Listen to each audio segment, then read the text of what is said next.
Want to buy Bitcoin on Binance without paying fees? Here's how to do it step by step.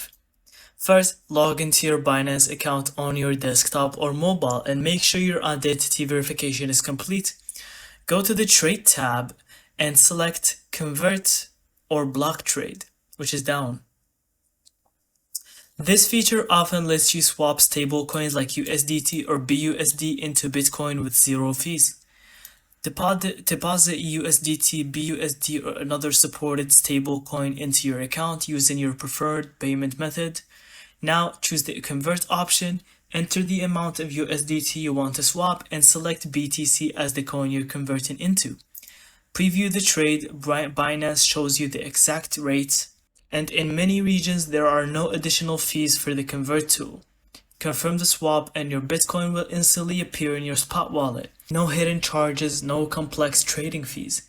Thank you so much for watching. I hope you found this video helpful, and don't forget to leave us your thoughts in the comments.